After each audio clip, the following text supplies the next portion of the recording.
Hola, hola, ¿cómo les va? Bienvenidos. Aquí estamos en un nuevo debate en la televisión abierta para Río Cuarto y todo el sur de la provincia de Córdoba. Nos sintonizan también a través del canal digital 29.1. Por supuesto que se impone un tema. No es para sorprenderse. Lo que pasaba era que parecía que aquello que se anunciaba una y otra vez, muchos decían no va a terminar ocurriendo en estos términos por las consecuencias que va a generar. Los anuncios del ministro de Economía, Luis Caputo, no hacen otra cosa que ratificar el discurso del presidente Javier Milei, hablando de un tiempo muy difícil que se viene y sobre todo la consecuencia que va a tener en el sistema productivo de las decisiones adoptadas hoy que tendrán vigencia a partir de mañana.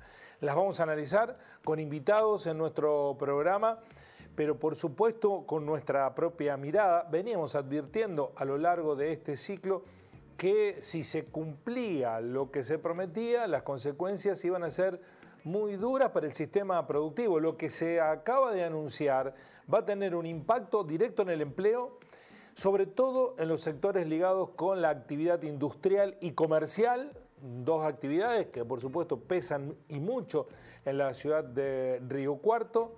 Beneficiados los agroexportadores porque hubo una devaluación del dólar de casi el 120%, más del 110% cuando lo referenciamos desde el dólar mayorista, que hasta ayer o hasta hoy se cotizaba a 366 pesos cada dólar, pasa a costar a partir de mañana 800 pesos cada dólar. Por supuesto que el sector más afectado o golpeado por las medidas es la clase media. Ni la casta, ni los sectores más empobrecidos, que ya están empobrecidos, ni las clases superiores que se van a ver beneficiadas, aunque las primeras reacciones del sector del campo hablan que con la cuenta final, porque también no se sabe en qué porcentaje aumenta el impuesto país, es decir, que el comienzo de la gestión de Milei es con aumento de impuestos, del impuesto país, no solo van a tener que pagar el costo los agroexportadores, las exportaciones van a tener retenciones, sino que va a haber retenciones a todas las exportaciones, es decir, que una pyme de aquí de Río Cuarto que exporta alimento balanceado fuera de la Argentina va a pagar retenciones, va a tener que pagar un impuesto por esa situación. Bueno, todo esto lo vamos a analizar con los invitados del día, pero antes de pasar al tema, hoy en Córdoba sucedió algo que en términos jurídicos y políticos es escandaloso, porque estaba en Río Cuarto y a su regreso a Córdoba, el gobernador Martín Yarlora decidió poner un interventor en el sistema penitenciario de la provincia de Córdoba, que es el ex fiscal general Vidal Lascano. Él va a ser el interventor. Pero los actuales responsables de la conducción del servicio penitenciario renunciaron a sus cargos por esta intervención y de ese lugar de renuncia pasaron directamente tras las rejas, fueron detenidos, entre ellos un riocuartense que formaba parte de la conducción. Las autoridades detenidas son el máximo responsable del sistema penitenciario de Córdoba, Juan María Bouvier, el riocuartense Víctor Hugo Vivas y Silvia Barbero. ¿Cuál es el delito por el cual se los detiene? Asociación ilícita, la causa que lleva adelante Enrique Gavier, el fiscal Enrique Gavier. Hace 2 meses se hizo pública en los medios de comunicación la estructura de corrupción en la fuerza y que esa estructura de corrupción había sido orientada hacia determinados responsables, pero que parecía que la cabeza no había sido desarticulada. Bueno, Yarlora lo hace rápidamente, interviene en el sistema penitenciario y pasan de la conducción de las cárceles a estar presos. Mire si no es un escándalo. Lo que sorprende también es cómo alguien durante años, creo que hace 15 años, Bouvier es el jefe del servicio penitenciario de la provincia de Córdoba y se mantenía firme en su cargo sin ningún tipo de complicación.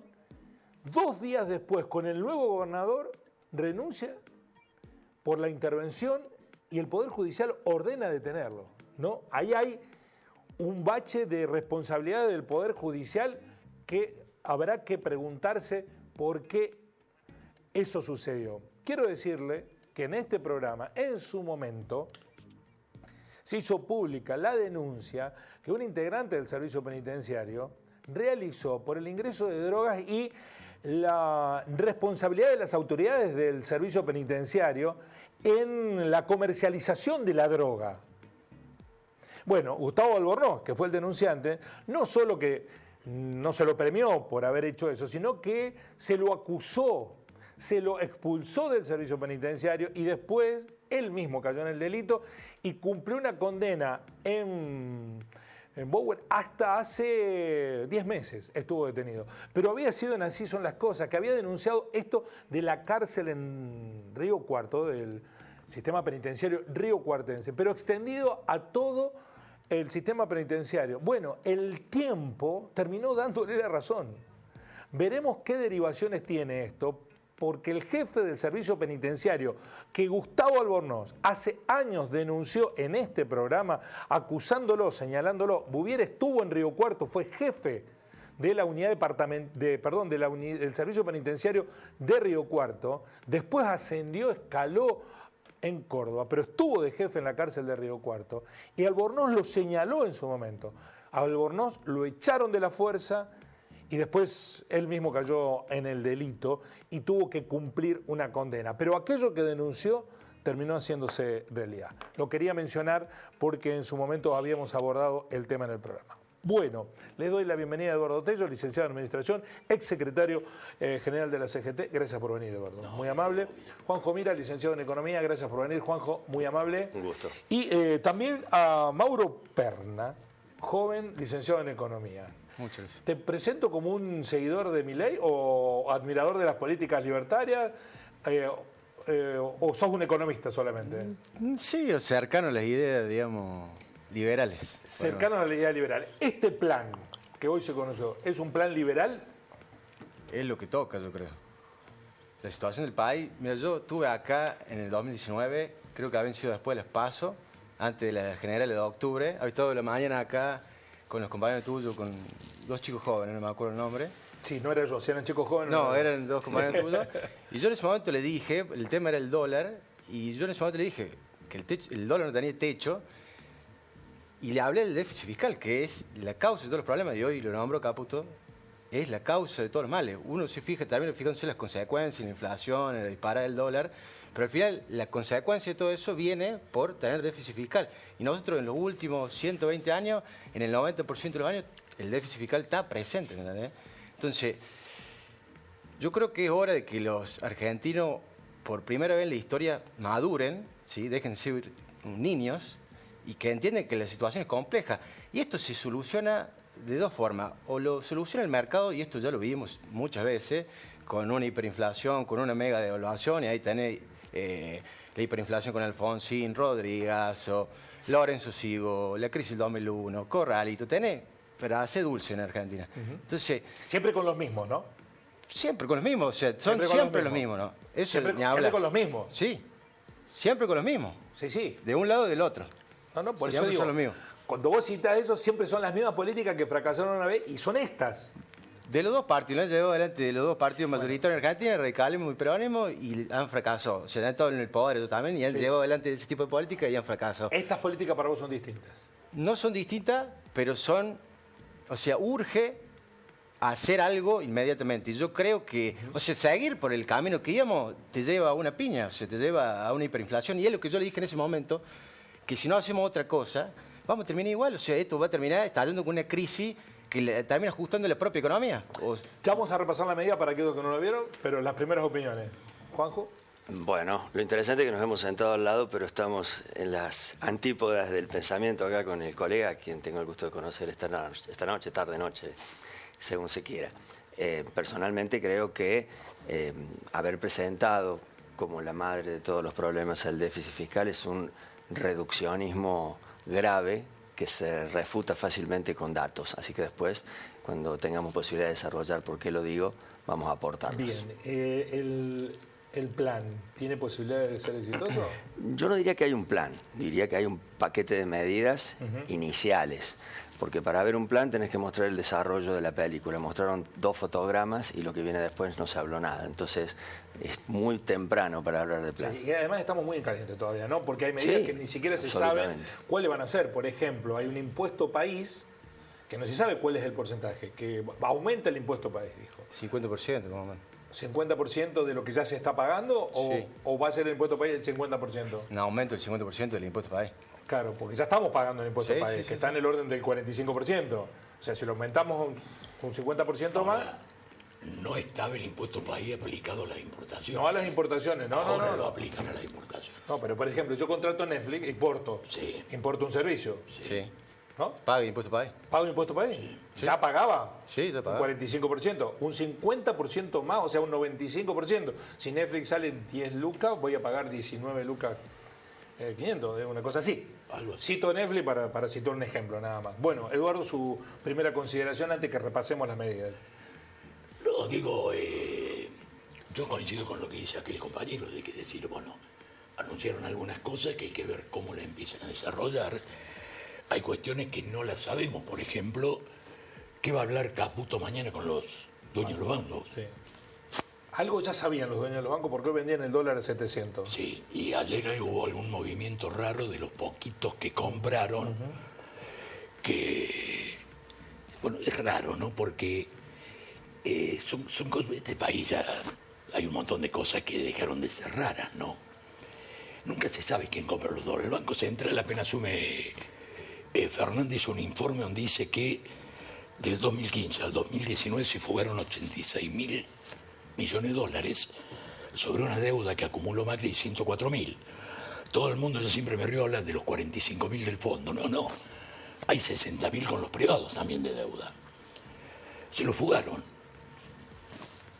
Pero eso ya está, Eduardo.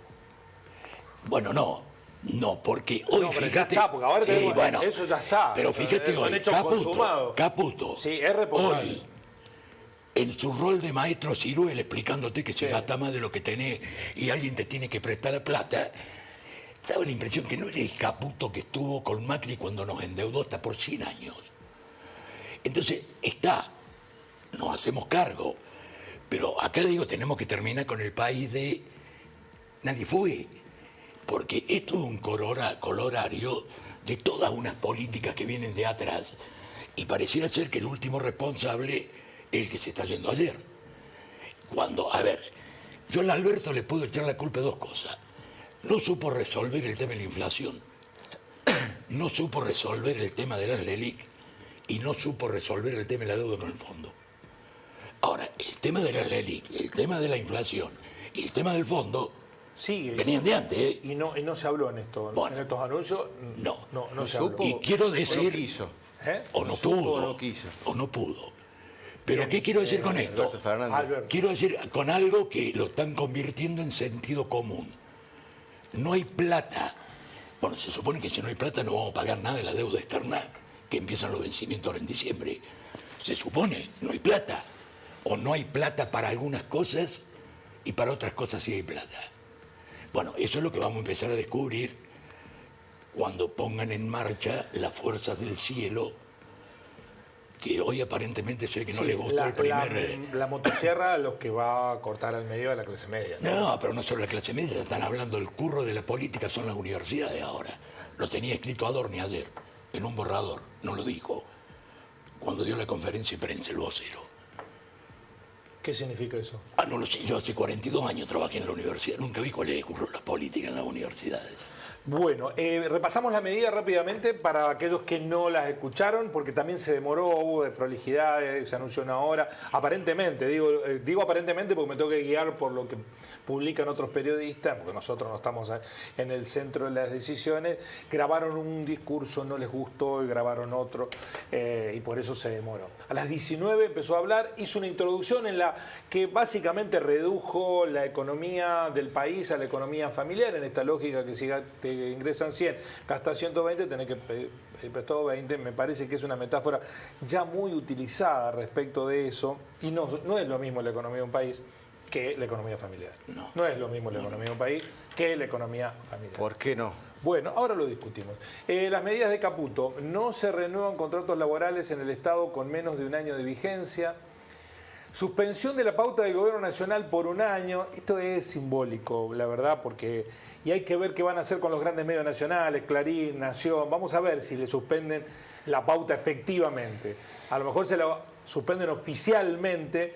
Vamos a ver si no reciben los recursos. Reducción de la cantidad de ministerios y secretarías, pero hasta ahora se ha mantenido la cantidad de secretarías y cobrando los mismos saberes. No ha habido anuncio de achique de los emolumentos, las dietas, la plata que cobran el presidente, los ministros, los secretarios. No hay ajuste ahí, la casta ahí no se ajustó.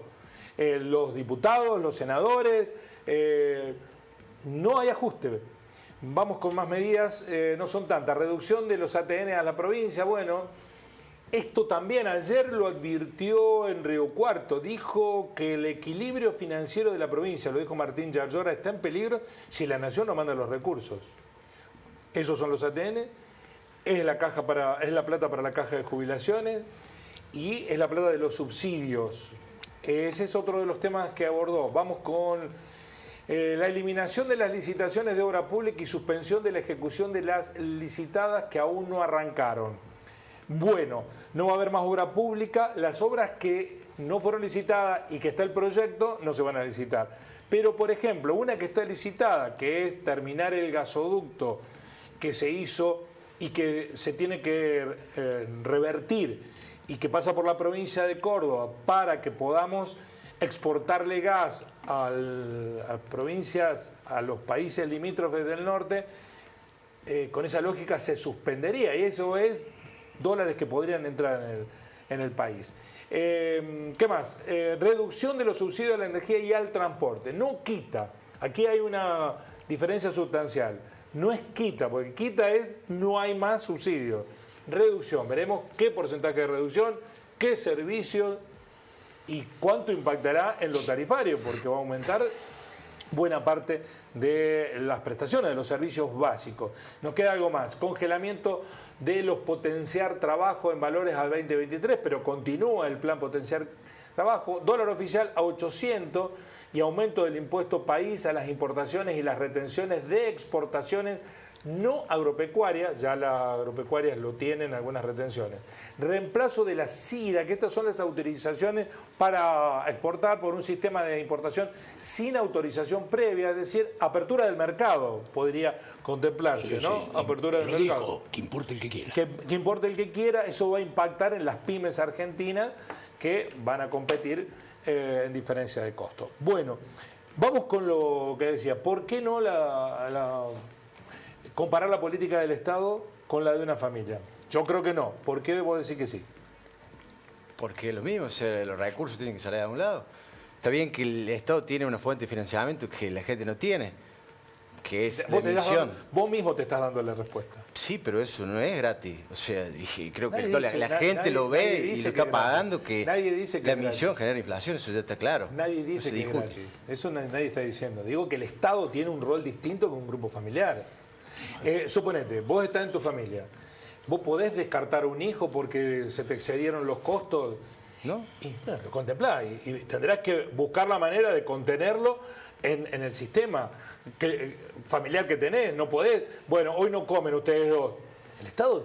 Yo, por lo menos, las medidas que yo vi, en ningún momento vi que se dejara de lado la contención social. De hecho, se habló de aumento de la asignación universal por hijo, sí, y de la tarjeta alimentaria. O sea que, de vuelta, si no, ¿qué hacemos? Si no, seguimos todo como estamos. Y terminamos en un piñón. Que va a ser peor, digo, porque muchas veces, yo me acuerdo, por ejemplo, yo era chico, pero tengo pequeño recuerdo, después lo volví a ver en YouTube, de lo que fue en su momento López Murphy, que duró, no sé cuánto duró, ni un mes, 5 días, no me acuerdo cuánto duró, que habló del congelamiento del presupuesto de las universidades. Sí, y lo sacaron volando. No, el congelamiento, dijo. Sí, y en el costo habla del 13% de las jubilaciones en paralelo, digamos. Había un paquete. Pero vos mirá esto. lo sacaron volando, ¿y qué terminó pasando? Se terminó devaluando de 1 a 4, o sea, la licuación que hubo ahí en el medio fue 10 veces peor que una quita del 13%, ¿me entendés? O sea que guarda con creer que no hacer nada es mejor que tomar acción. Yo prefiero el remedio antes que la enfermedad. Yo prefiero ponerme los pantalones y hacerme cargo de la situación y tomar medidas que siga. Y que la piña va a venir, es inexorable. Nadie está alentando el siga. Están diciendo... Pero, ¿cuál es si no? Porque, o sea, llevan 2 días este gobierno y ya se lo critica. ¿Pero qué? ¿No se digo, puede criticar? No, sí se puede criticar, digo, pero recibe... Hablemos también de lo que han dejado los que se están yendo, digamos. Sí, uno de los que desastre, dejó, uno de los que dejó, que también es Macri, no digo nada, yo no uno de soy... los que dejó el ministro que hoy hizo los anuncios. Sí, yo no soy, el Toto Caputo no es santo de mi devoción, y yo lo tengo sindicado como parte de un tipo de la mesa de dinero que en esa fuga, yo no lo llamaré fuga, pero hubo si no fue fuga, ¿qué fue? Bueno, formación de activos externos técnicamente. Yo no lo tengo bien visto. Ahora, yo confío plenamente en mi ley, calculo, o sea, lo tengo como un tipo de convicción y de moral, o sea, que el Guaso cree en lo que él dice y tiene moral, o sea, la moral tiene más peso que cualquier otra cosa. Y yo calculo que lo ha puesto en ese lugar para que haga algo y después correrlo del medio, o sea, que lleve adelante una función y que se corra al medio, que yo creo que por la situación del país, por la gravedad financiera que tiene el país, yo creo que apunta ahí a lo que es el manejo de las mesas de dinero, del bancario, ¿entendés? Yo creo que va por ese lado, porque está delicado. O sea, hoy está al borde también de... o sea, si no se arregla la situación de la LELIQ y eso se desarma solo, corre el riesgo también de una crisis bancaria, o sea, que se vaya... bueno, los bancos traslade los bancos, protegidos. Bueno, no parecían ser los protegidos del sistema hoy. Siguen siéndolo, ya venían con el gobierno anterior. Sí, bueno, pero ya está. Pero ya el gobierno anterior, no le hagamos cargo a uno. Se fue hace 2 días, digamos. Se fue, sí, perfecto, está la inflación. Ahora, solucionar el problema de la inflación con más inflación, ¿parece una fórmula? No sé, yo no diría que la solución es con más inflación, sino que eso lo dijo el ministro. Pues gente que venía viajando la inflación a 8 o 10% mensual y con todo pisado, o sea, con precio cuidado, con cepo, o sea que bien las cosas no estaban, o sea que tener una inflación reprimida es que va a salir, o se la arreglan de alguna manera tomando medidas, o después te sobra. Pero ¿cuál es la inflación reprimida? ¿Qué es algo que está reprimido? Si vos tenés 10% de inflación mensual con precio fijado, decime una cosa, ¿qué pasó con las naftas? Se vencía el acuerdo el mismo día de las elecciones de octubre. Bien. Terminó el acuerdo, el otro día no había más nafta. Eso, si vos no lo arreglas por precio, se arregla por calidad. Dentro de lo reprimido están los salarios también. Sí. Listo. Tienen libertad los salarios como todos los otros precios de la economía. Totalmente. Para moverse. Digo, lo vienen licuando, lo vienen licuando en dólares y pasamos, están en el piso el salario de dólares. Lo entiendan, pero esa es otra historia. Los salarios... Pero el salario es un precio de la economía. Si vos tenés recesión, menos producción, desempleo, el margen de reclamo salarial se va reduciendo, porque el empresario te dice, tengo a 50 como vos que me cobran la mitad. ¿Por qué va a tener recesión? Porque aumentan los precios, porque no aumentan los salarios, no hay consumo, entonces cae la economía en recesión. Exacto. No dan más salario, vamos a consumir más, no hay recesión. ¿Pero y dónde va a sacar la plata? Hay que pedir a los empresarios que la saquen o que la traigan de la que se llevaron. Por voluntarismo hay que hacer lo mismo. ¿Qué voluntarismo? Por puro voluntarismo no se soluciona. No es voluntarismo, nunca querido, decisiones políticas eso. ¿Qué decisión política? ¿Vos le vais a meter la mano a la plata en el coso a otra persona? Yo estoy totalmente en contra de meter la mano en el bolsillo a otro. ¿Por qué no meten la mano en los salarios? Ya no vienen metiendo la mano en los salarios. ¿Quién lo viene metiendo? Si se lo han licuado todos los salarios de 4 años. Pero ¿quién lo licuado hace 30 días que se licua el salario? ¿Cómo que 30 días? Yo le hablo directamente a los jóvenes que hoy deben estar cobrando entre 150.000 y 200.000 pesos. Hoy una miseria, no sé si llega a ser $200 hoy. Sí. Y o sea, no me puedo negar que los salarios se vienen licuando, el salario en dólares, que cada vez alcanza para menos. Hoy pensás en tener una casa propia, hay seguridad, no hay crédito, no tenés crédito. Hablame salario en yuanes, ¿por qué en dólares? Bueno, medilo en yuanes, es lo mismo, ¿también cayó? No lo sé, tendría que ver cómo cotiza el banco del dólar. Lo que no entiendo pero aparte, digo, nosotros cobramos en pesos y gastamos en pesos. ¿Qué me importa lo que vale en dólares? El salario. Bueno, querías explicar algo, Juanjo, y no quiero que hiciste los deberes como buen profesor, y querías explicar que el problema no es el déficit, o no es el único problema. En realidad, a ver, vamos a tratar de aclarar algunos conceptos, ¿no? En economía las cosas no son tan lineales como por ahí pretenden explicarse, ni hay efectos generados por una sola causa. Como en tantas ciencias, pero particularmente en las sociales pasa eso. Justamente porque no hay nada que esté puesto en un laboratorio donde generamos una atmósfera controlada. Todo pasa en una sociedad. Una misma medida que es muy eficaz o eficiente en algún lugar, al mismo tiempo puede ser muy ineficaz y muy ineficiente en otro, hablando de países. ¿Por qué? Porque son distintos los escenarios. Y lo mismo pasa con las variables explicativas de los fenómenos. A mí me llamó mucho la atención cuando el ministro hoy puso como la madre de todos los males a la cuestión del déficit fiscal. Me llamó la atención no porque no tenga que ver como una parte del problema, sino porque ponerlo como la única variable explicativa y todas las demás vienen encadenadas como consecuencia, lo dijo, se puede ver el video, es breve, además se lo puede ver en YouTube seguramente cuando uno quiera, es realmente caer en una falacia, tanto que se habló de falacias en aquel debate presidencial. ¿Por qué es una falacia? Porque es un reduccionismo. Y se prueba que es falacia cuando uno encuentra que hay lugares, y ahí sí le voy a pedir a los técnicos que coloquen la placa, vamos a poner la plaquita donde se ve el mapa del mundo, porque la otra, entre los números, se va a hacer un poco de lío. Bueno, pongamos esa primero. Esa primera placa, o esa plaquita, nos permite ver algo que quizás que ayude a entender por qué digo que es la del mapa del mundo. La otra, porque los números mismos son muy difíciles de ver seguramente en la pantalla. Yo debí obviarla cuando te lo mandé, Guillermo. Pero la otra muestra el mapa del mundo. Son datos de una página que se llama datosmacro.com, que es una página seria, no está sospechada de ninguna cuestión tendenciosa. Y uno puede ver ahí, si nos fijamos, abajo a la izquierda hay una regla, donde en rojo está el déficit fiscal de lo que estamos hablando. Esto que el ministro dice es la madre de todos los males. Países con déficit. Países con déficit están en rojo, ¿no? Como suele ser que se pinta el déficit. El mismo usó la figura del rojo, dijo las economías familiares están en rojo, todos entendemos lo que es eso. Y hacia la derecha nos vamos a los verdes. Entonces ahí tenemos en la gráfica, en ese mapa, tenemos un 25% de déficit fiscal en algunos países y un 40% de superávit. Una maravilla en el extremo de la derecha de esa regla. Ahora vayamos a ver cómo está coloreado el mapa. Si uno ve cómo está coloreado el mapa, claro que son datos que van entre 21 y 22, no hay datos del 23 obviamente, uno ve que, por ejemplo, la Argentina está en una tonalidad verde clara, que sería ahí ubicada donde empieza el déficit, pero no está en rojo. Miremos los rojos. Aparece Estados Unidos en rojo, entre otros países. Aparece Italia en rojo, aparece Reino Unido en rojo, en gama del rojo, vamos a decirlo así. ¿Qué quiero significar con esto? Si la causa fuera tan inequívoca como única causa, esos países tendrían que tener inflación. ¿Alguien sabe si esos países están en riesgo de hiper? Claramente ninguno. Quiere decir que poner el antecedente como la causa que explica el consecuente, de una manera tan absoluta, es, yo diría, faltar un poquito el respeto a la consideración pública. Porque también con el mismo lado, yo podría decir, Argentina ha tenido momentos donde ha tenido superávits, el famoso superávit gemelos de Néstor Kirchner, e igual los precios tenían problemas. Porque los problemas de Argentina no pasan solamente por lo que tenga que ver con la emisión monetaria o el financiamiento del déficit. Esa puede ser una variable.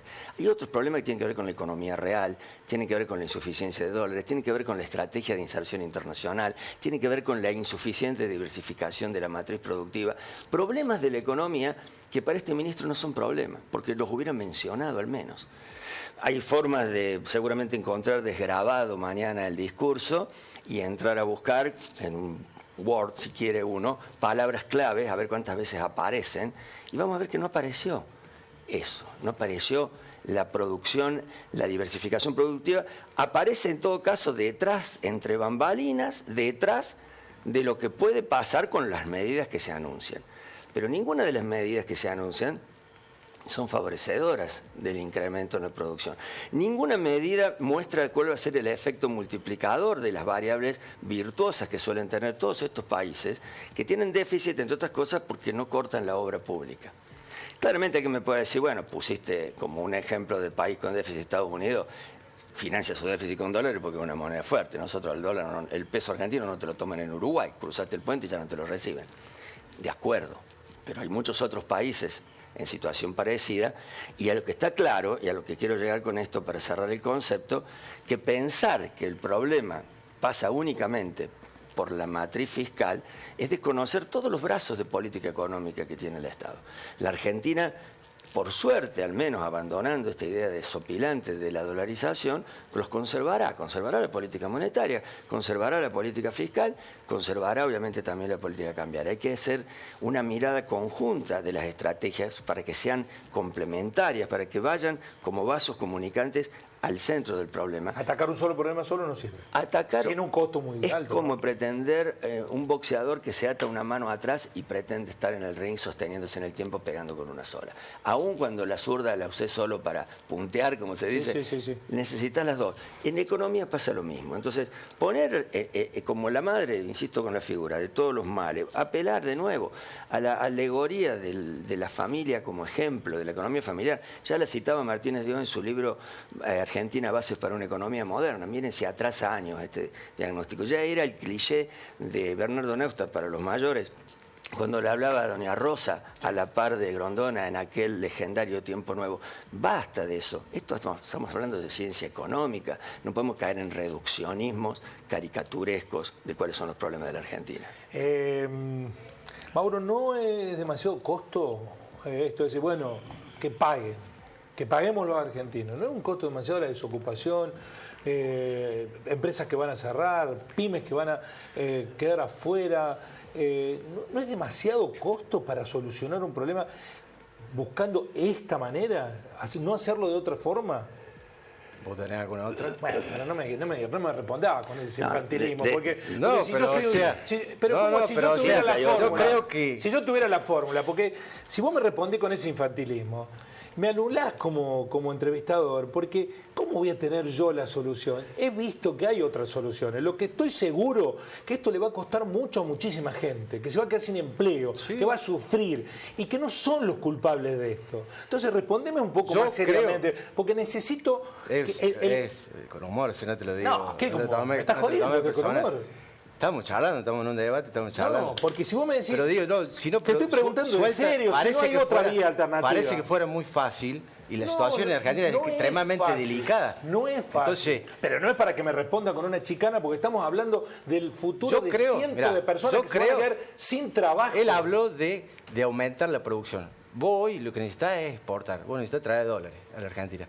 Y bueno, entonces, por ejemplo, la medida de aumentar el tipo de cambio oficial para mejorar el tipo de cambio oficial a la que liquiden los exportadores es una medida que va a tener... Es una medida incompleta, Mauro, con todo respeto, porque vos sabés perfectamente que la competitividad que te puede dar una devaluación... No, claramente. Entonces, si vos tenés una devaluación, me acuerdo profesores de la facultad, lo mismo capaz que tuviste algunos vos, son muy jóvenes, esta idea de...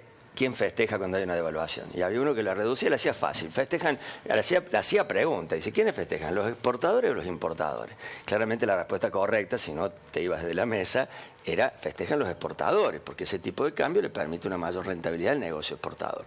Ahora, la cuestión es, esas empresas que, por ejemplo, vos mencionabas, las pymes, aún teniendo un buen tipo de cambio en fines de generar a la conversión cuando trae los dólares. La pyme que exporta, porque vos mencionaste en un momento, dijiste una pyme de recuarto que haga balanceado, por ejemplo. Por ejemplo. Claro. Entonces digo, esa pyme sí. Esa pyme puede tener, pero guarda, porque aún cuando sea mejor la ecuación desde el punto de vista del ingreso, porque las ecuaciones elementales de cualquier economía, de nuevo, si querés doméstica o de una familia o de una empresa, es ingreso menos gasto. Vos decís, tengo mejor ingreso porque el tipo de cambio me favorece, pero después también, cuando vos tengas que importar insumos para pagar aquellos insumos, que necesitas para convertir en producto, en la transformación de tu propia empresa, que probablemente los requiera, eso también del otro lado, entonces no te mejora la venta. Ahí el campo sacaba la cuenta que cree que van a terminar empatando. ¿Qué va a pasar con el gasoil? ¿Qué va a pasar con los insumos? Entonces yo no quiero ser agorero ni tremendista, no quiero, por decirlo en términos tribuneros, no quiero bajar el ánimo de la gente, pero apoyo la idea de ser realistas. Pero no solo de ser realista en términos de las consecuencias que esto tiene, sino ser realista en términos de que no es la única. Es una falacia decir que no hay otra forma de hacer. Que no lo hayan hecho bien los que se fueron, que claramente lo hicieron muy mal, no quiere decir que ahí se agotó el campo de las posibilidades en la ciencia económica. Sí, imagínense, con el tiempo en contra. El tiempo en contra, con más razón, lo tenés que asegurar para que no ocurra aquello de aguantamos, que el futuro vendrá muy bueno y ahí estaremos todos bien, y como decía Keynes, en el largo plazo estamos todos muertos. El problema es qué es lo que pasa acá, qué es lo que pasa en la coyuntura y quién paga. Los ajustes, por definición, en la economía, los ajustes por definición en algunos momentos para que la economía, para que la macro, como se suele decir, entre en un nivel de equilibrio razonable, a veces son necesarios. Yo no estoy diciendo que todo ajuste por definición es malo. Lo que está por verse es cómo se financia, cómo se distribuyen las cargas. Hay mucho anuncio para la tribuna, con todo respeto lo digo, porque casualmente esta mañana temprano me pongo a ver Twitter, que no sabemos encontrar, Guillermo, más que nada para el debate futbolero entre nosotros, y en Twitter era tendencia a un porcentaje. No sé si lo vieron, era 0,00124, ese era el número, o sea, 2 ceros después de la coma. Ese era el porcentaje que iba a significar de reducción del gasto público respecto del PBI, que es como se miden estas cosas respecto al producto, el cierre de los ministerios, el ayornamiento, que también cuando lo presentó el ministro, yo estoy seguro que mucha gente dijo, qué bueno, es por ahí. Yo no digo que no sea bueno ser austero, pero no te mueve el amperímetro. Y lo simbólico tiene valor, y lo tiene, justamente como ejemplo. Y yo no digo que esté mal. Hay que ver después cómo funciona el Estado con esa reducción de espacios. Pero lo ciertamente probado es que para que las cosas funcionen tenés que poder poner porcentajes que no tengan 2 ceros después de la coma, pero porque yo, por ejemplo, mínimo yo leo, el efecto. Por ejemplo, transferencia discrecional de provincia. Deben ser, no tengo los números, la verdad que no hice tiempo a buscarlo, pero deben ser 2 puntos del PBI. Obra pública. Las consecuencias de eso, Mauro, es la pregunta. Porque bueno, habrá que ver mañana qué dicen los gobernadores. La estructura burocrática de los gobernadores van a tener que también tocar un poco. Yo estoy de acuerdo. Conceptualmente, sí, yo también descreo tanto de los kiosquitos, porque de veras que si vamos a hablar de eso, tenés que aportar pruebas, llevarla a la justicia y denunciar. Saltó la luz ahora que había secretaria y subsecretaria que no estaban en el organigrama del Estado, o sea, que reciben fondos, pero que no... lo denuncien y que vaya preso quien tiene que ir, como acá citaba Guillermo al inicio del programa. O sea, no voy a defender nada que no esté dentro de lo que tiene que ser en materia de legalidad. Estamos hablando de los efectos, de las consecuencias de las medidas que se toman. No existe la neutralidad en ninguna medida económica. Siempre vos movés una variable, tiene un impacto en algún lado. La cuestión es a dónde van los esfuerzos del impacto que genera todo lo que se anunció. Están celebrando tus seguidores, Mauro, la respuesta que me diste a mí, si yo tenía alguna solución, y por supuesto criticándome a mí. Y hacen bien, hacen bien. Corrijo la plana. Yo no invitaba a que votaran a Massa. Yo advertía que si se cumplía lo que Milei decía, iba a pasar esto. Después lo terminamos viendo. A mí me parece que vos dijiste algo que a mí me resultó muy interesante. Tenemos que salir del país infantil. Sí, bueno, la respuesta que vos me diste también es respuesta infantil. Porque pero si yo fuera el que tiene la solución, ¿vos te estaría acá? Está bien, pero digo, si evidentemente no. Que veo no es la única opción. Bueno, ¿cuál es la otra opción? Porque también a vos te juegan en contra en los tiempos. ¿En qué lugar estas opciones dieron resultado?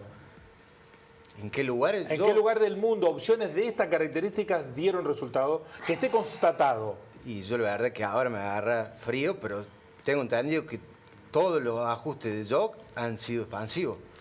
¿En qué momento? El ajuste de shock, por definición, es contractivo. Sí, en corto plazo. ¿Y cuál es el corto plazo? ¿En cuánto lo medimos? Sí, eso en 6 meses, un año. 6 meses, un año. Bueno, en 6 meses, un año nos va a llamar, ¿no? ¿Cuál es el problema acá?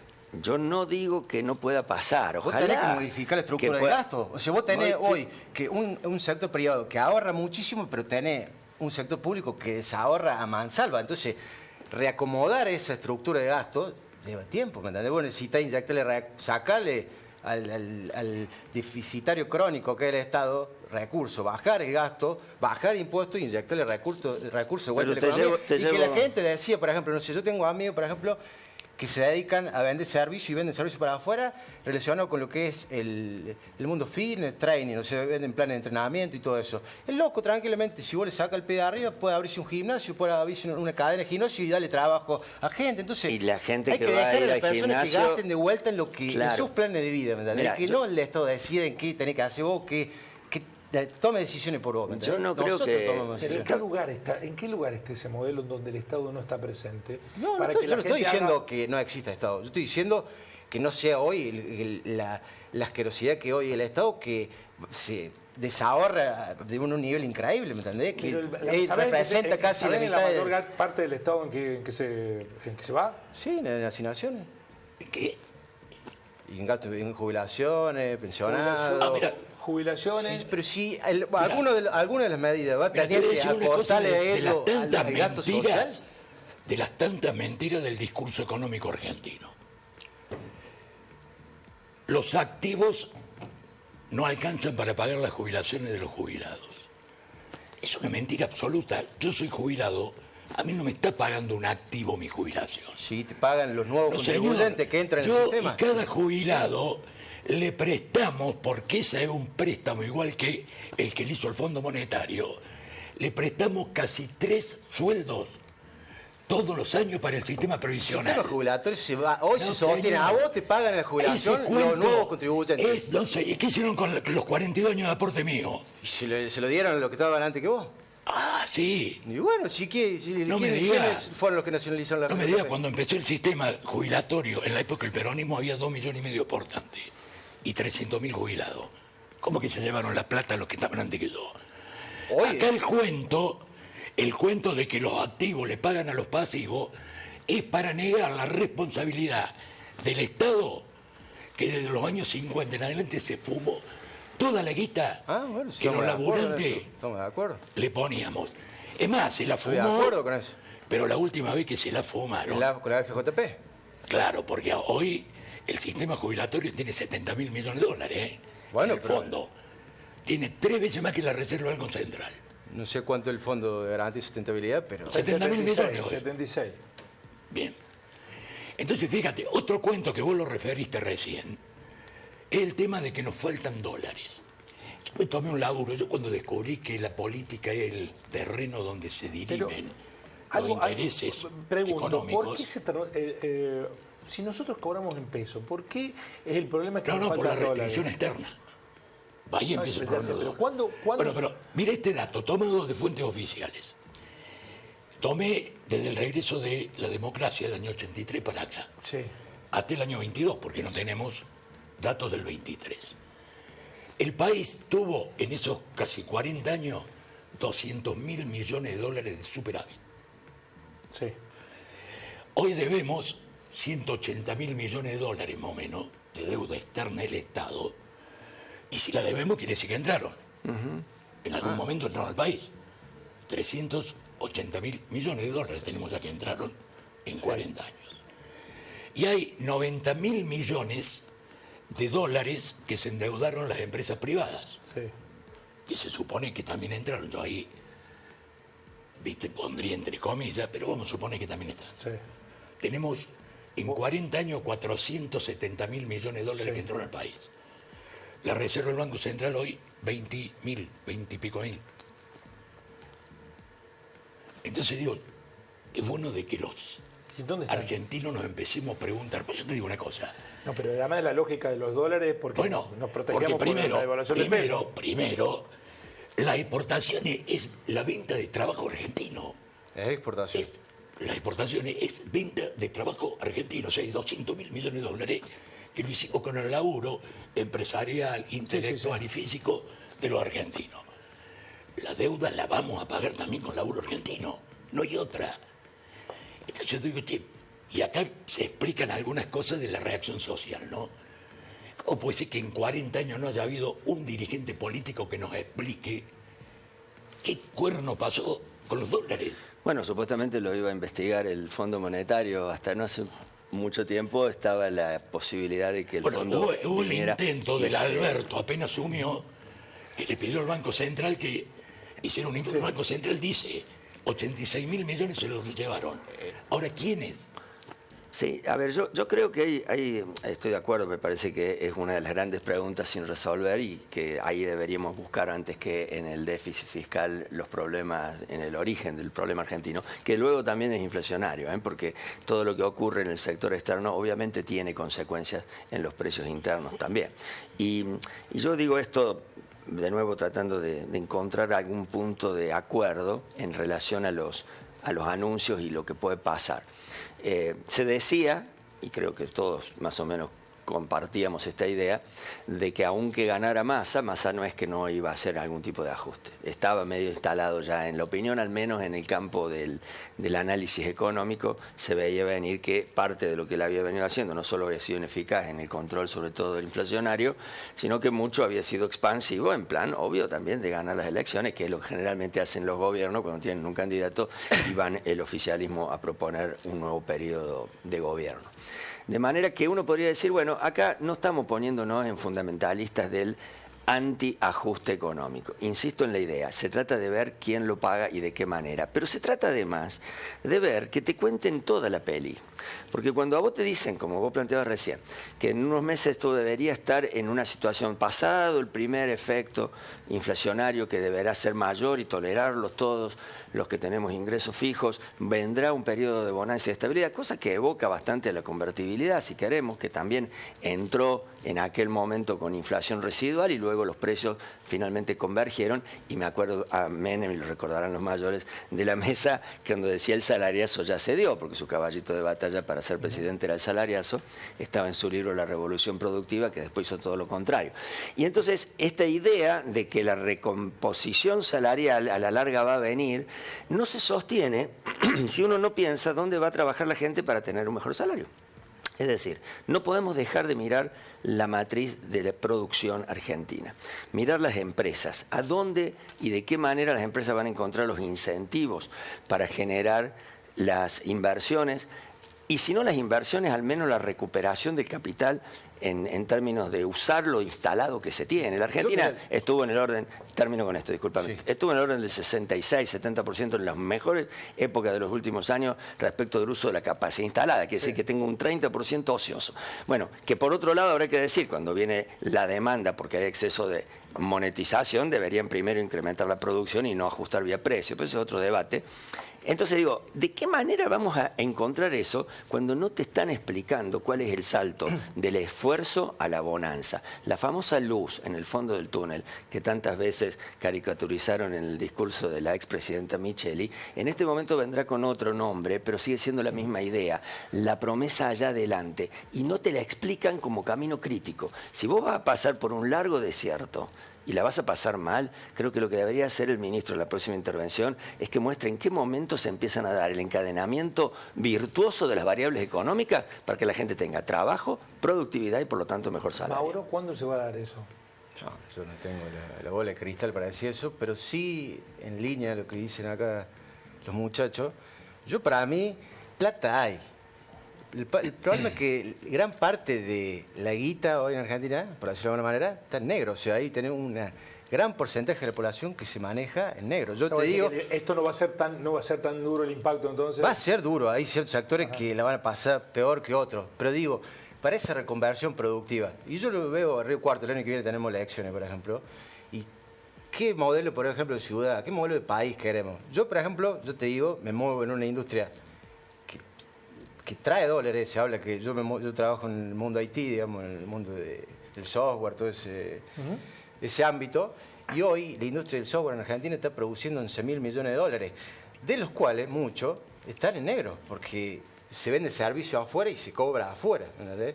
Si vos generás un incentivo, porque la mayoría de esa gente vive acá en Argentina, para que traiga eso y haga sus planes de vida y su proyecto de vida acá, yo creo que los dólares están, y de hecho están en el exterior, o están abajo del colchón. Hay que buscar que de alguna forma empiecen a salir al mercado. No quiero que te quedes con ganas de decir cosas, porque después nos echan la culpa a los viejos que no dejamos hablar a los jóvenes. No, por favor. En defensa de Milei, después de estos anuncios, ¿qué le dirías a los televidentes? Yo le diría que por primera vez en la historia tenemos que madurar, tenemos que ser una sociedad que deje el infantilismo, o sea, que entienda que la situación es grave y que si no se toman medidas, se va a solucionar, pero de una manera drástica, como ya se ha solucionado en el pasado, que termina dejando gente al margen, en la pobreza, como tenemos hoy 45% de pobreza y tanto por ciento de indigencia. Entonces, yo, y esta es mi forma de ser, yo acá vengo a título personal, no hablo ni por ningún partido ni nada, es mi opinión, es que seamos gente madura y que entendamos que si no hacemos nada, la piña no va a venir igual. O sea, no va a ser un trago dulce, va a ser un trago amargo el que vamos a tener que pasar, pero yo creo que si logramos aguantar, ya venimos aguantando mucho, porque si la economía no crece el 2011, no se genera empleo privado también en el 2011, o sea, venimos con esta inflación que viene creciendo, el dólar también viene subiendo un montón, entonces, más ya la estamos pasando. Hay que aguantar, muchachos, hay que aguantar, es así, hay que madurar y entender que hay veces que hay que ajustar el cinturón y pasar el mal trago. Yo a los 60 años quiero declararme maduro. Sí. Voy a hacer una defensa. Se me termina el tiempo. Voy a hacer una defensa de la edad. Que a vos te falta mucho. Gracias, Eduardo, muy amable. Vendrá en tiempo conflictivo gremialmente, supongo yo, pero lo analizaremos en otro momento. Aunque hay una sociedad que le ha dado un aval. Hay que, a favor de Milei, que decir que no mintió como otros gobernantes que edulcoraron la realidad. Están haciendo una descripción de lo que iban a hacer. Uno de los debates que esta sociedad, no para salir del infantilismo, sino para salir de una ignorancia autoinfligida, es debatir también qué pasa en el mundo gremial. Bueno, muchas gracias a los tres por venir, por ayudarnos a entender la realidad. Gracias a ustedes por estar ahí, por participar, por cuestionarnos, por opinar, por dar parte también de que están conectados con el programa. Nos encontramos mañana. Así son las cosas.